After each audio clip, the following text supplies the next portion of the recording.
میرے میٹھے میٹھے بھائیوں، جب ہم کسی سے گفتگو کرتے ہیں تو بہت سی چیزوں کو اپنے ذہن میں رکھنا چاہیے کہ اس کے کچھ آداب ہوتے ہیں۔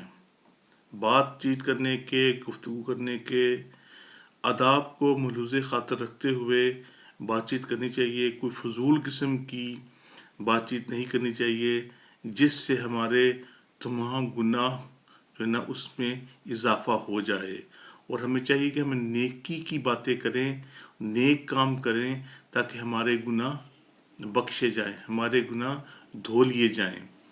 تو اس سلسلے میں حضرت سیدنا فضیل بن ایاز رحمۃ اللہ تعالیٰ علیہ اور سفیان ثوری علیہ رحمۃ اللہ تعالیٰ علیہ کی ملاقات ہوئی۔ اب یہ دونوں اولیاء اکرام جب ملاقات کرتے ہیں تو اس چیز کو ملحوظ خاطر رکھتے ہیں کہ کوئی ایسی بات نہ ہو جائے جس سے کہ اللہ رب العزت ہم سے ناراض ہو جائے۔ اب یہ جب دونوں ملے، تو جب دونوں ملے اور آپ دونوں نے مل کے ہاتھ ملایا، مصافحہ کیا، تو رو پڑے، دل میں خوف خدا آیا، تو رو پڑے کہ کہیں جب ہم ملے ہیں تو ہم سے کوئی ایسی خطا نہ ہو گئی ہو، کوئی ہم سنت کے خلاف ہم نے کوئی قدم نہ اٹھا لیا ہو۔ اب یہ اولیاء اکرام کا سلسلہ ہے کہ وہ ان چھوٹی چھوٹی باتوں کو بھی اپنے ذہن میں رکھتے ہیں۔ تو آج کل کا ماحول کیسا ہے کہ توبہ نعوذ باللہ من ذالک، کہ جب ہم باتیں کرتے ہیں تو جھوٹ ریاکاری سے ایسے بھرے ہوتے ہیں کہ ایک جھوٹ بولنے کے لیے، کسی کو ہنسانے کے لیے ہم جھوٹ پہ جھوٹ بولتے جا رہے ہیں، جھوٹ پہ جھوٹ بولتے جا رہے ہیں، اور یہ بہت بڑا گناہ ہے۔ کسی کو مذاق میں ہنسانا بھی ایک گناہ ہے۔ جب دونوں اولیاء کرام آپس میں ملے، گفتگو کی، اور پھر دونوں رو پڑے، پھر سیدنا سفیان ثوری رحمۃ اللہ تعالیٰ نے فرمایا، اے ابو علی، ابو علی حضرت سیدنا فضیل کی کنیت ہے، اے ابو علی، میں آج کی اس صحبت سے بہت ثواب کی امید رکھتا ہوں۔ اب دیکھیے، یہ ان کے ذہن میں تھا کہ بھئی ہم دونوں ملے ہیں تو اس ملاقات سے میں ثواب کی امید رکھتا ہوں۔ لیکن سیدنا فضیل بن ایاز رحمۃ اللہ تعالیٰ علیہ نے فرمایا، میں آج کی اس صحبت سے بہت خوف زدہ ہوں۔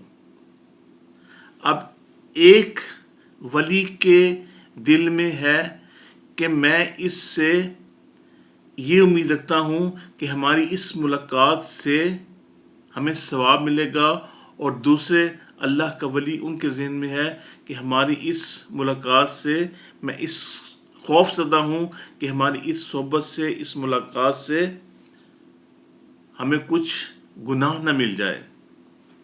سیدنا سفیان ثوری رحمۃ اللہ نے پوچھا، کیوں؟ سیدنا فضیل رحمۃ اللہ نے جواب دیا، کیا ہم دونوں اپنی گفتگو کو آراستہ نہیں کر رہے تھے؟ کیا ہم تکلف میں مبتلا نہیں تھے؟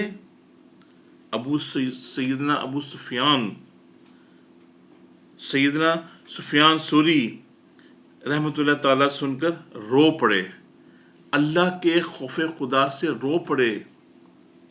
میرے میٹھے میٹھے اسلام بھائیوں، دیکھیے ان نیک بندوں کی ملاقات، کہ ان ملاقات بھی رضائے الہی کی ملحوظ خاطر، ان کی بات چیت بھی مکمل طور پر اسلامی، اور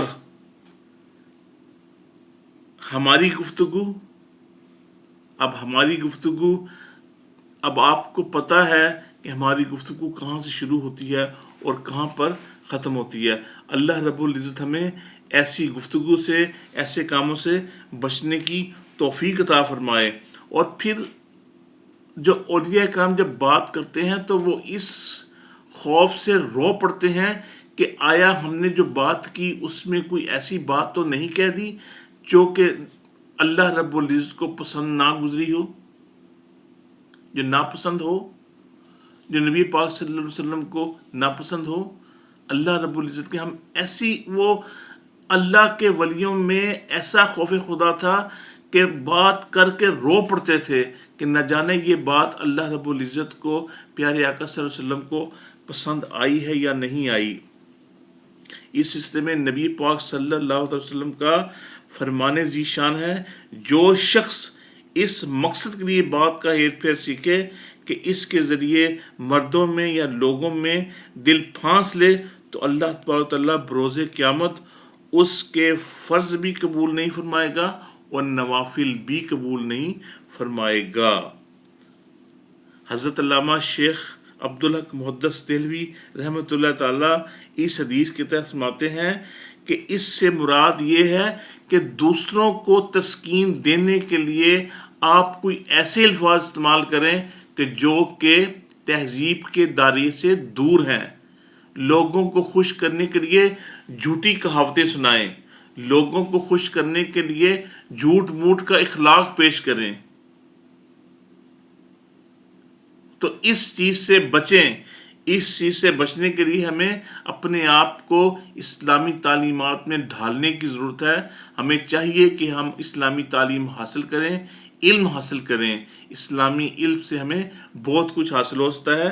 میٹھے میٹھے اسلامی بھائیوں، نبی پاک صلی اللہ تعالی وسلم کا فرمان ذیشان ہے کہ جس نے میری سنت سے محبت کی اس نے مجھ سے محبت کی، اور جس نے مجھ سے محبت کی وہ جنت میں میرے ساتھ ہوگا۔ سینہ تیری سنت کا مدینہ بنیا کا، جنت میں پڑوسی مجھے تم اپنا بنانا۔ صلو علی الحبیب صلی اللہ تعالی علیہ وآلہ وبارک وسلم۔